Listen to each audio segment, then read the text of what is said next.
Live. Welcome to Entrepreneur Unplugged, our first official episode. I am Tanisha Stallnaker, founder of SVS, and I am so excited for this. And anyone that follows me, that has been following me for years, knows that I typically don't do any of this. And so this is me challenging myself in 2024 to show up and be live.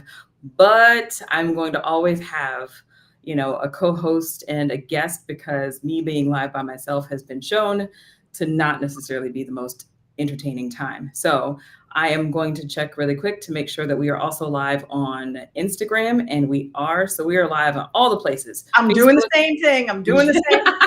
Yep, Facebook, Instagram, YouTube, LinkedIn. So no matter where you are, you can find me and my guest. I am, like I said, the CEO and founder of SVS. We are an operational systems agency that supports business owners with all things technical. So we can be your whole back-end technical support from CRM to automation, integration, courses, web design, and SEO. So before I go too deep into that, I want to introduce my guest, Tracy Lamar-Ray of GLOM Initiatives. Tracy, would you please introduce yourself for the people?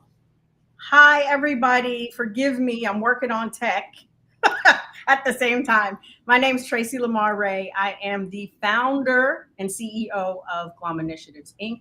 Welcome to GLOM headquarters. We're down here right now.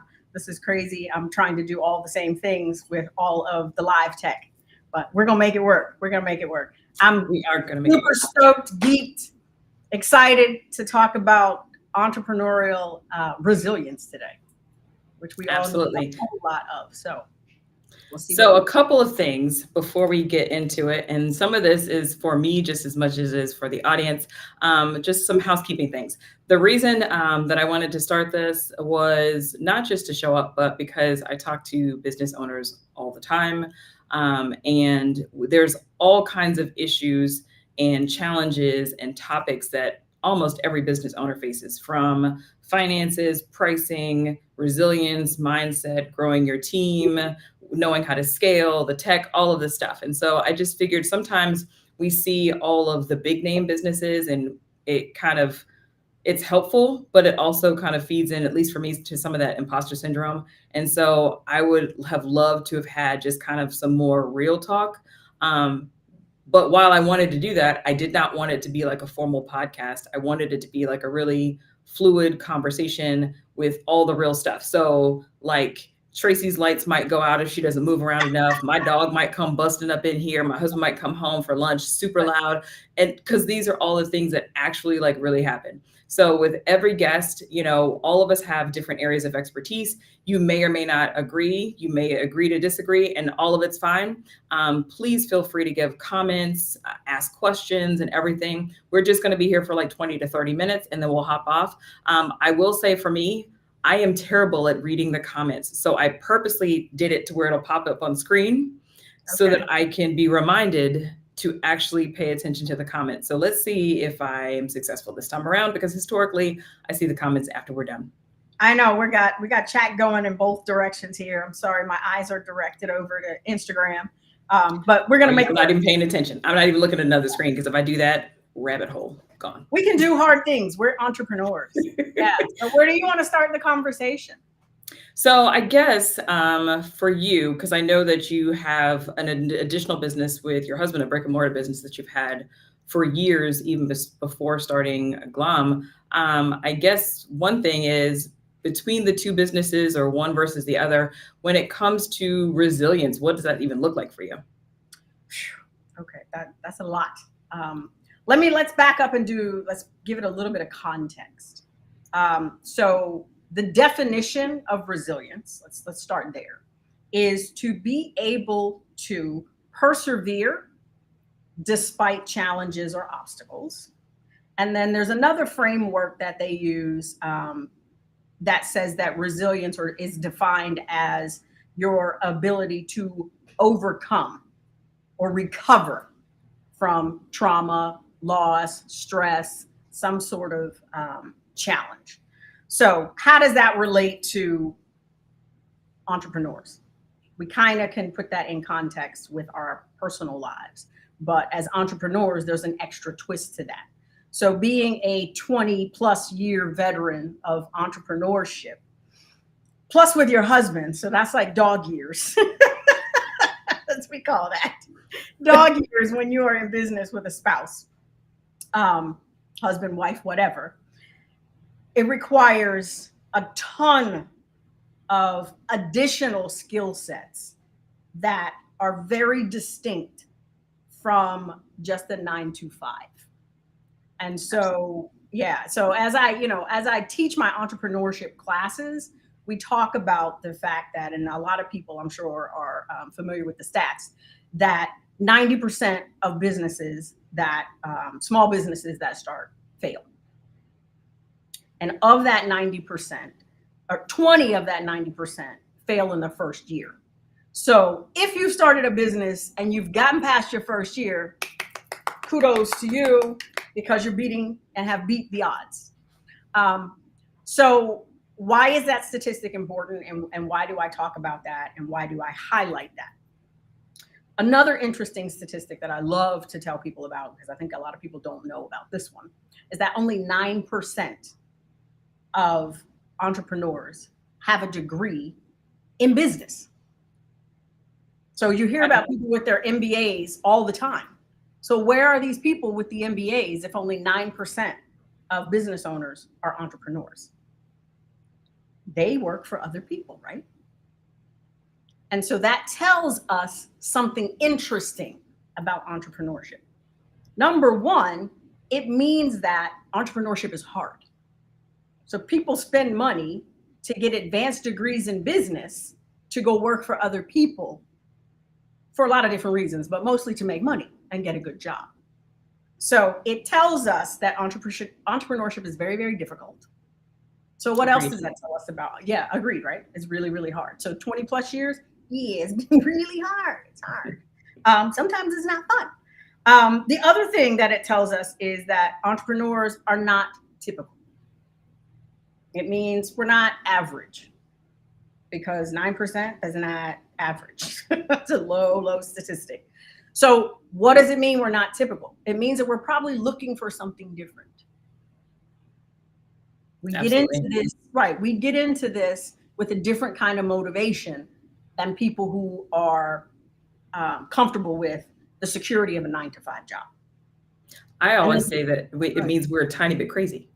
Well, yeah, we got to be a little divergent, right? A little bit divergent. And I'm gonna get into that in a second. And then the last thing that I think it highlights is that because it's so difficult and because we're looking for something different, it requires and demands something different in terms of skills and something expanded. We need a very, very broad skill set, as opposed to someone who goes in and does a job for another company with a very specific set of roles, responsibilities, criteria to execute that job. You can throw that all out the window when you are the owner, CEO, and founder. So that's a long way back around to the question that you asked. What has it been like to, work in the automotive industry for 20 plus years with my husband?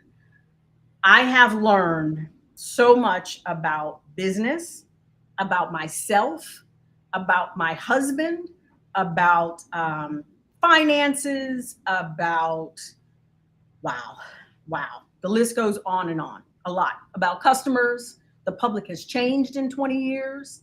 Customer service has changed in 20 years. Demand has changed. People's expectations have changed. So you have to be resilient to maneuver through these challenges with some amount of grace and sanity,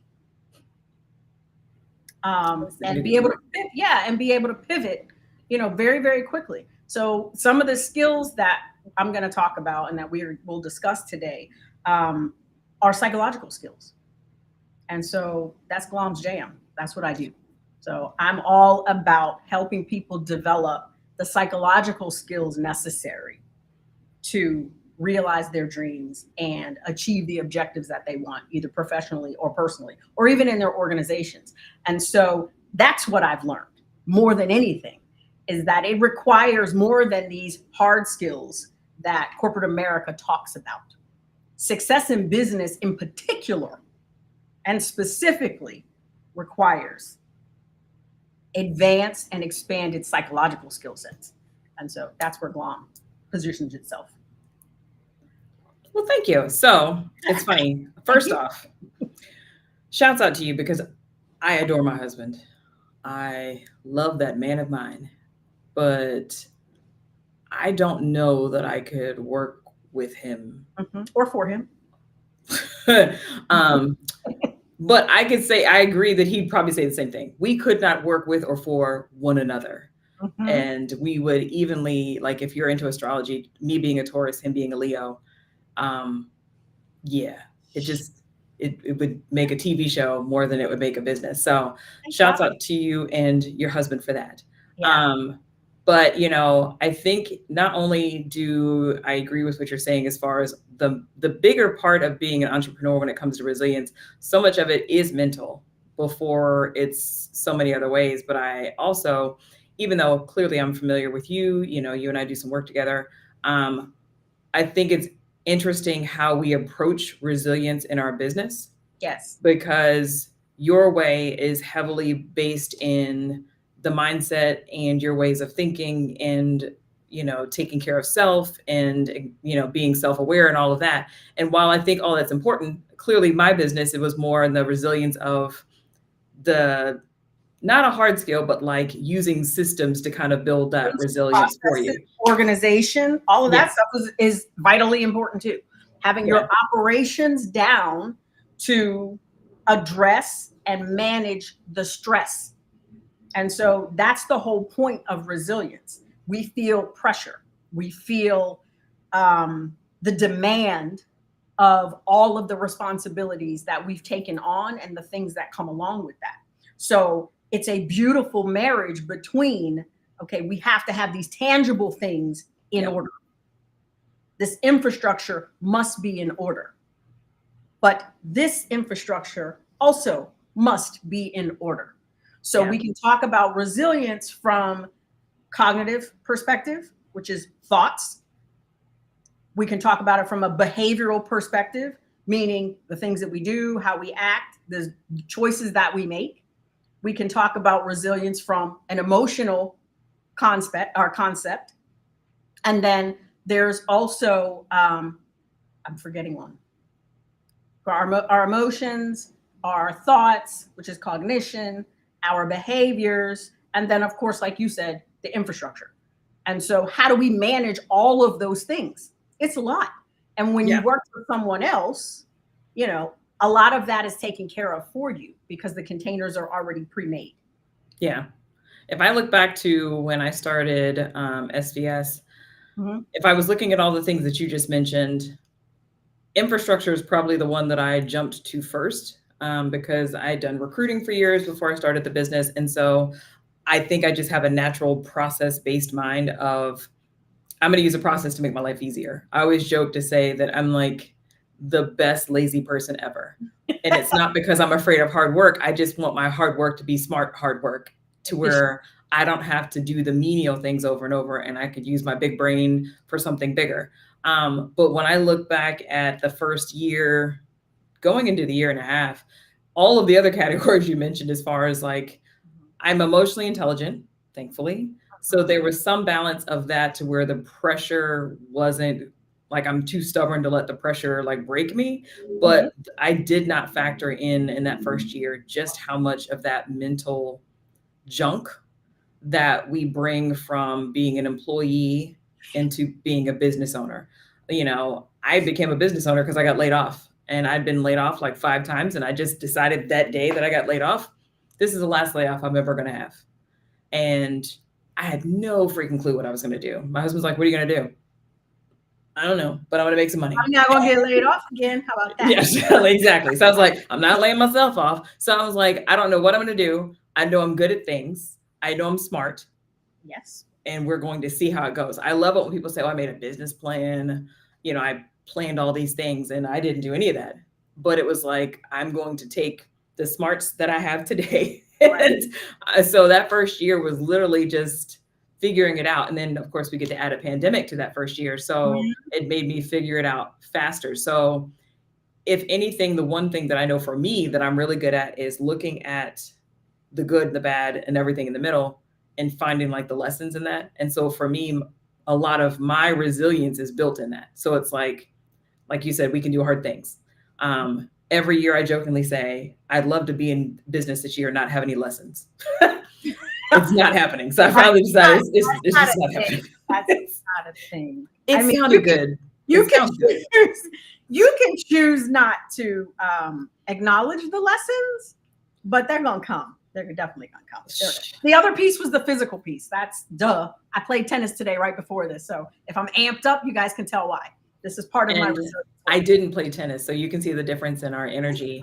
And let me just point out how glorious her hair looks when she just played tennis. It's okay. This stuff looks crazy walking down the damn stairs, and she played tennis and looks amazing. So let me just side note to that. Well, thank you. You're beautiful too. Well, come on now. But no, so part of that tennis for me is the dopamine. So I go and I play for the dopamine, because there's highs and there's a whole lot of lows with entrepreneurship, and it's not very consistent. It's not very level. So how do we manage all of the dynamic challenges and changes and the things that are thrown at us and that come, on our plate, and trying to shuffle all of the things, because the majority of us are either solopreneurs or small businesses. So we have less than 50 employees. Most of the time, more than that, or less than that, like less than 20. And so most people are doing multiple jobs in small businesses, which means that you're extended and overextended than the average employee. Yeah. But you have to show up with a smile. You have to execute with excellence. You have to make sure, like you said, the systems and operations constantly are running, and that there's no kinks and cogs in the wheels, because there's no backup if things don't go well. And so the other part of resilience, the non-psychological piece, like you said, beyond the operations, you've got to look at your financial resilience. You've got to come up, with plans and strategies that build in cushions so that you can weather sort of the breathing process of your business. The expansion and the contraction, because those wobbles happen. And for small businesses, they can be really, really severe. Yeah. And the consequences to those wobbles, are a lot. And so I've had a few. I was going to say wobbles, as you call them. It's much nicer than what I call them. But I think that if I look through the last few years, of course, everyone's experienced them for various reasons. And then when you add pandemic, semi-post-pandemic, the aftermath of pandemic, and then for those of us who started our business essentially during the pandemic, those wobbles, if you're not prepared, it really can break your whole business. Absolutely. And I've sadly watched so many people over the last few years that I admired in some cases, or I at least could respect the growth that they'd had. And then, it's kind of like that metric of how you compare yourselves, to other people's growth, where it's like, so I'm just starting out, I'm going to pay attention to this person. And then as I watch some of those businesses stop, change, the person has quit being a business owner to go back to work. And I'm not knocking that. Right. But something happened. Some type of wobble happened big enough that it caused almost like a tsunami effect in their business that they could not come back from. And I think that one of the reasons that I added this as a topic is because I think that we don't spend enough time truly preparing ourselves. Yes. In all of these ways, because it's not just financial, it's not just physical, it's not just emotional, it's a balance of all of those things. And yes, at different points, you're going to have this ebb and flow, not just in your business, but in what category of resilience you're tackling this week or this month, and I think that precisely that it is the constant management and awareness of all of those different levers, and knowing which ones need to be pulled at what time. It is high level emotional IQ. It is high level attentiveness. It requires a high level of self-awareness, and a high level of hands-on management for your business. Yeah. On top of everything else you have going on in your life and whatever the rest of your demands are. So funny thing is, when you asked me to come on and talk about this and you told me the topics, I loved when I saw resilience, because last fall I did a whole resilience series on a platform called My Balbo, which is a social discourse platform that informs people about their local candidates. So local, state, and federal representatives for running for office. And so people loved that series. So every Monday we got on and we did deep dives about resilience and how we can build resilience and what it requires. And sometimes it's a buzzword for people, but people don't really know enough about it to really give people meat and potatoes that they can apply. So hopefully we'll get to some of that stuff here today. I don't know how much more time we have because we can just go. But yeah, I really want to make sure that people take away from this some sort of applicable tool. So it's not just, okay, now I'm a little bit more aware of the fact that I need to be resilient, but I don't know how to do that. So you don't want me to end? You don't want me to be like, all right, that was it. No, I definitely want us to have some quick tips. And it's funny because our businesses are structured differently.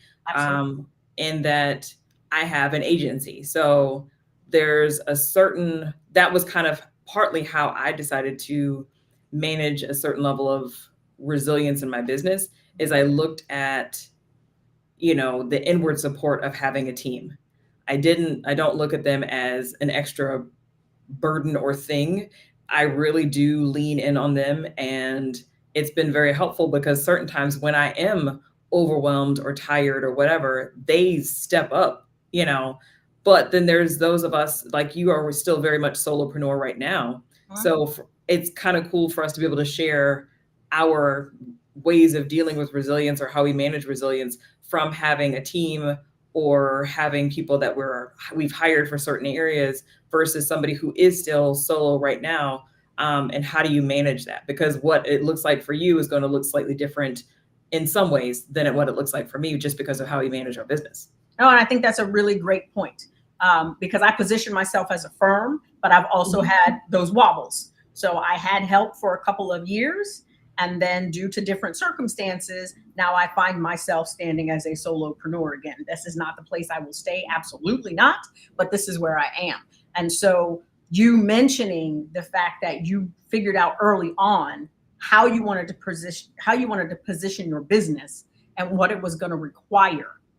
Obviously, asking for help is huge. And it is one of the biggest obstacles that I have for my firm, because people do not want to acknowledge and recognize that they could use a little help. And I think that the distinction can be made between help and support. Yes. And I talk about this with my clients a lot, because help in some people's connotation means that the person is doing it for you and that you don't have the capability of executing a certain thing. While a lot of time support means, okay, I'm just going to get just a little bit of wraparound nudging, and the person is standing beside me as I do the work. So however you frame help and support, please understand that you don't have to do it and suffer by yourself. A lot of entrepreneurs feel like if they're not doing it all, they're not doing it. And that is so not true, because in this way, we do need to think about ourselves as big companies, as huge corporations.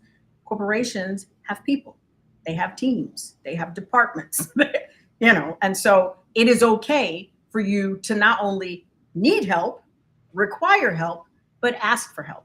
But that takes a level of acknowledgement and honesty that a lot of people don't, they have a problem with that. I almost, I didn't mean to cut you off. I would almost venture to say that for the business owner, entrepreneur, solopreneur that is still living in that I have to do all things by myself world, it's a setup for failure automatically for a variety of reasons. One, the odds of us knowing how to do every important category of running a business successfully ourselves is slim. And then even if, let's say, you're a marketing guru, a finance person, operations person, tech person, you know how to do all the things and you're a genius at all the things, you're still a human being. We get sick, we go on vacation. There are times that we're tired, we're down, and that's another part of that has to be factored in. So I think that I love your definition between help and support. I'm thankful I have both. I have long past let my ego go. I will take the help just fine. And I don't even care if you're the only person that touched it. I will give full credit. I can name at least 3 people on my team right now that help heavily. I have the idea. They help by doing it. We get to execute it. I give them all the praise because they're the ones that actually implemented it and did it. Because it got done. So it got done. It got done with excellence. It got done with willingness. People are happy to support and help you. People are looking for jobs. It's like there's no reason to suffer when you can get a helping hand or some support, or even, like, honestly, the data tells us just having somebody in the room with you when you're trying to do something difficult increases the likelihood of your success and the positivity of that outcome. So this is why we have study groups. This is why college students, and teenagers sit together and do homework, because just having that positive energy in the room with you, that's the support piece, people. Gives you that inertia to keep going. So please ask for help. It's not a weakness. It's your greatest strength. It's your greatest strength. Yes. Being able to acknowledge, it's not even a matter of there's a lot of things that I can do, but it doesn't make sense for me to do. For example, I can do most of the tech stuff that we offer, but if I'm doing that, then I'm not selling, I'm not growing business, I'm not doing business development, I'm not being a CEO and founder. Right. And so again, that was another lesson that took probably a year, 2.5 before I really got into that. But I think that, like, for example, I finally broke down this year to hire a CFO. It was one of the hardest things to bring on, mainly because of trust. Yes. Last year was a test year. And I think it wasn't just me. I've talked to so many people where last year was such a weird stage in business where many of us had hired people, many of us had gotten support in some areas, but there was a period between like 2022 going into 2023 where the cover started to come off, the veil came off of some of the people that we hired. I think 2020 and 2021 was like the Pied Pipering of business, where if you had charisma and you were, a great speaker and you weren't afraid to show up. Yes, it's like you were the Pied Piper of business. And as long as you tooted that horn perfectly, you had all of these followers and all of these people, and you're making all of this money, and you didn't know what the hell you were really doing, but nobody knew because you were great at talking about it. That's right. And then now people have paid all of this money because as you got more followers, you're charging more. And now people are paying like thousands and thousands of dollars. And now they're all coming together to realize, wait a minute, we all hired this person and none of us have hit the mountaintop. None of us got the thing that we were promised. That's so right. Then coming into 2023, now people are not so trusting. Yeah. And everybody has some burn marks and they've been singed a little bit. And that's where, at least for me, 2023 was like the year of resilience, where if there has been a year so far that almost cracked me, it was that one. So thank goodness I am stubborn. But a lot of that, when it came to help and support and getting support in other areas, trust was so low because so many of us had been sold. Yeah, so many people on this Instagram feed are like, yep, recognize that. I understand that. So true, so true. 2023, it was tough, and we're still dealing with ripple effects. Yep. From 2023, we meaning Eastern Auto Works and Glom, from 2023, and also earlier than that too, because the financial repercussions, which is one of the things I teach in my entrepreneurship classes, which people know this, that it depends on where you are in the silo, where you start to feel, or how long it takes for you to feel the real ripple. And so 2023, financially, that's when the real back end of the ripple hit the majority of us that were able to sustain through COVID. And you are 100% right about all of these people touting themselves as experts, which to me, that's a term you have to earn. And also to me, I don't think we get to call ourselves experts. I think other people get to call us that. Now, we can say we specialize. Yeah. You know, I consider my husband an expert at what he does. To me, he has 2 PhDs in BMW because he's been doing it for 40 years, for God's sakes. So we can call him an expert, in my opinion. He has earned it with his body, with his mind, everything. But we only still there. We call ourselves specialists. Expertise, to me, is hard to come by. I think a lot of people have expertise, but still calling yourself an expert, okay, maybe. I also don't subscribe to the term imposter syndrome because it's kind of a made up term.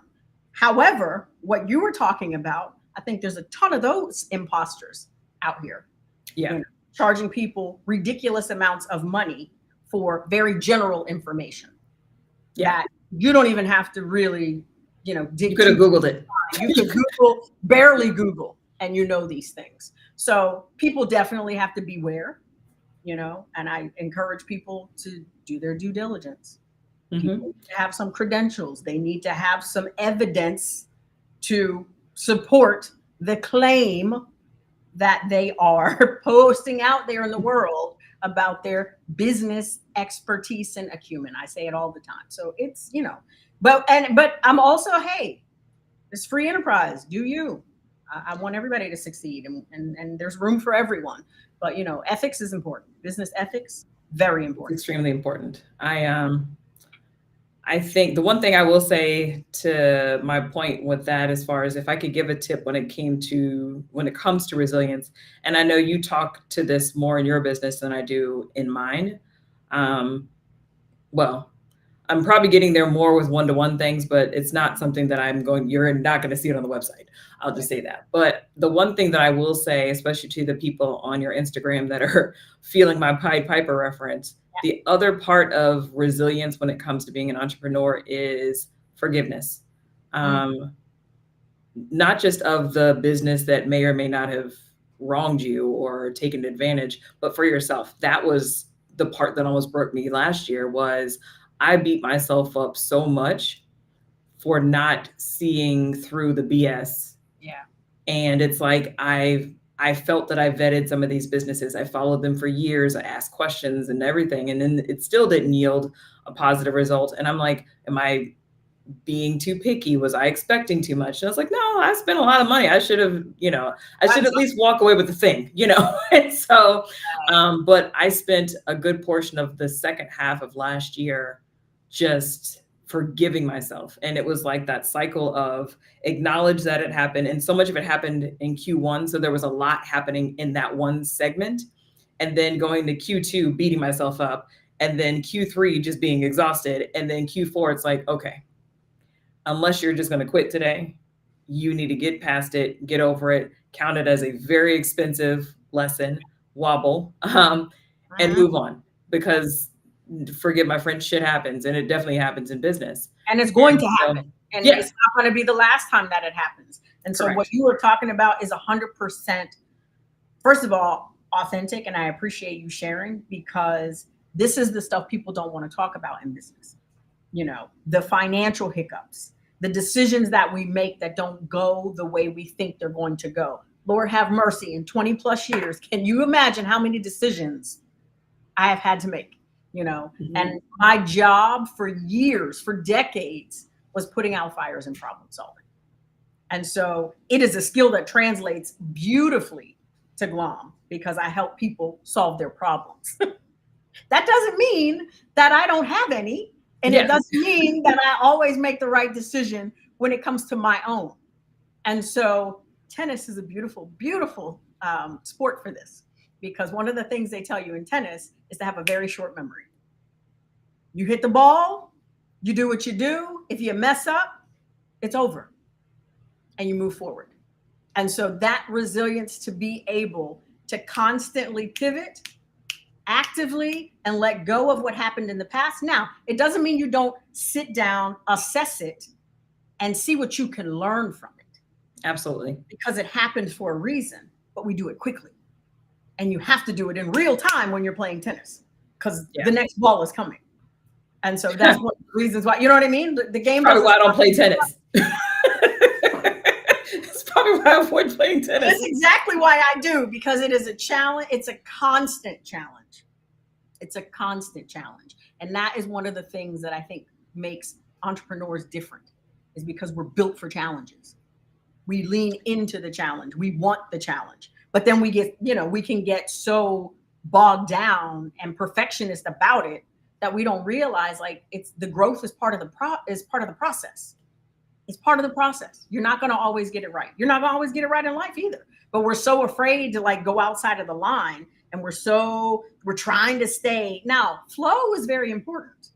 Flow is another thing that helps build resilience. If anybody knows what flow is when our ability meets the challenge, and we find that sweet spot, that magical sweet spot. And this is why I love sports, because when you watch someone execute in sport, whether they're running, whether they're playing baseball, whether they're playing tennis, football, when they're in flow, it's effortless.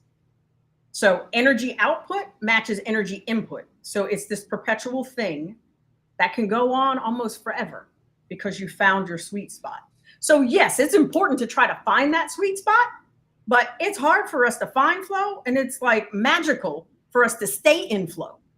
So understand. Sometimes we're in it and don't even realize it. Well, that's when you get a whole lot done and the ideas are coming and you're just making product like, oh, wow, 6 hours just went by and I made 8,000, So when we're in it, it's hard to recognize that we're in it. But understand that flow state is not going to be our typical baseline state. Typical baseline state is us trying to figure it out and wobbling all over the place and falling off the curb. And, and that's part of the learning process, but understanding that is a piece of it, and having that awareness is huge.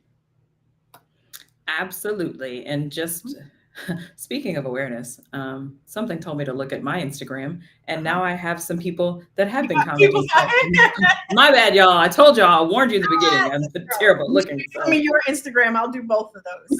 I'm doing okay on mine over here. Yeah. So my bad.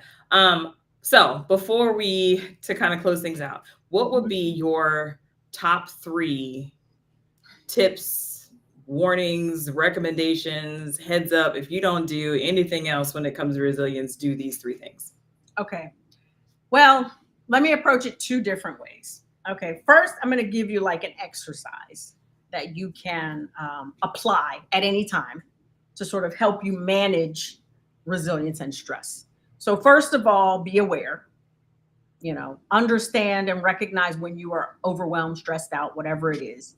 And you can assess that based on the aspects that we talked about, whether it's psychological, you're agitated, emotionally, physically, you got knots and kinks in your back, hips, whatever it is. And then behavioral. Are you overworking? Are you sleeping in? Are you putting extra pressure on yourself or other people to be perfectionists, whatever? So think about those 4 aspects that we talked about, from a psychological perspective, a cognitive perspective, physical perspective, emotional perspective, and also behavioral. So that's one thing. So you want to assess, be aware, and then you want to try to manage the aspect that we talked about, whichever one of those 4. And then you also want to manage your appraisal of that thing. So once you become aware, you can reframe the behavior or the emotion or the thought once you're aware of it and you've identified, okay, yeah, I'm eating extra sugar right now because I'm feeling really stressed out, or I am feeling very emotional and beating myself up because this thing didn't go the way I wanted it to go, or I blew the pitch, or I didn't get the phone call that I thought I was going to get to sign that contract, whatever. So now you're aware of the behavior, and then you reappraise the behavior. Like, okay, so that didn't happen, but I'm still in business. That doesn't mean I suck. Doesn't mean nobody will ever call. Doesn't mean no one will ever sign a contract. So when we are able to reframe our appraisal of the stressor, that builds resilience. and helps us become more resilient. And it also builds the muscle of resilience so that we can rinse and repeat when things get challenging. Because like we said, they're going to constantly be challenging, right? We already talked about asking for help. That's huge. Support, help, whatever, guidance, however you want to frame it, whatever you want to call it. And then the last thing I would say in terms of infrastructure is try to build yourself a cushion financially, because that helps take some of the pressure off of us as entrepreneurs. I know it's difficult. Times are very, very lean. It's important to have your margins right. And so because we're talking about entrepreneurship, really take a hard look at your expenses, at your pricing, and make sure that you build in a markup, because that markup, that margin is where you're going to have the little extra. Yeah. So you can have a little bit on the side.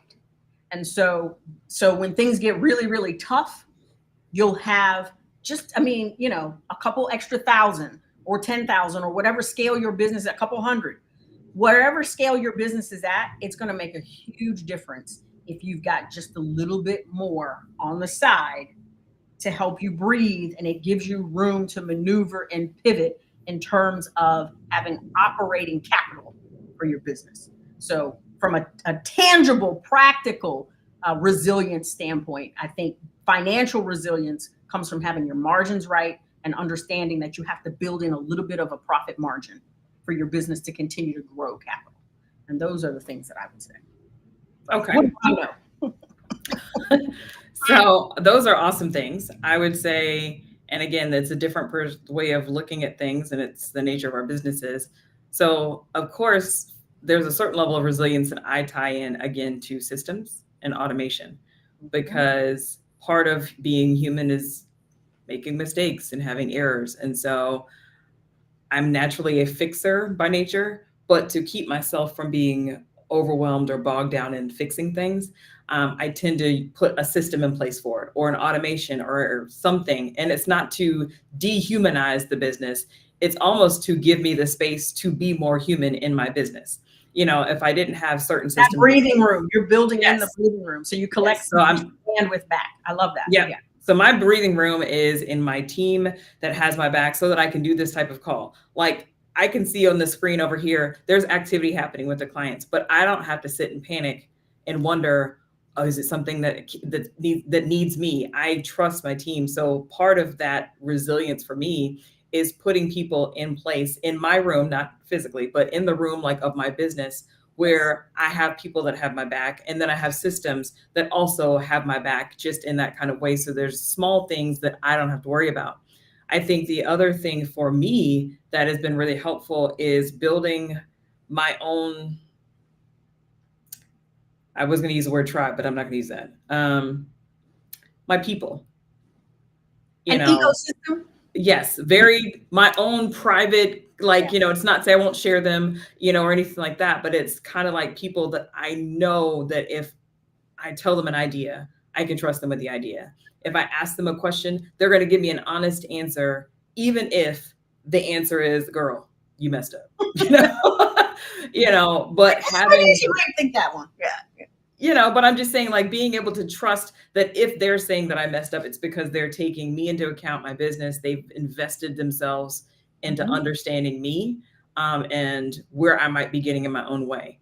And those three things for me have been the thing that has kept my resilience high, and being able to continue to push through the wobbles and the ebbs and flows of, running a business, because, it is, as I jokingly always say, but I still feel it is the wild, wild west out here, especially in the online business space. It is, especially now. I think you're 100% right. Everybody's an expert. Yeah. And there's a lot going on. And I echo that. I have a very supportive team of friends who are 100% for Glom, and it is a beautiful, beautiful thing to know that, like you said, I can call them at any time. I can share any idea. I can share any failure, quote unquote. I don't believe in those, but anything that doesn't go exactly the way, I wanted it or pictured it to go. I can bounce ideas off of them, and it helps you not feel alone. And that isolation is a killer of resilience. Absolutely. So do not isolate yourself. Yeah.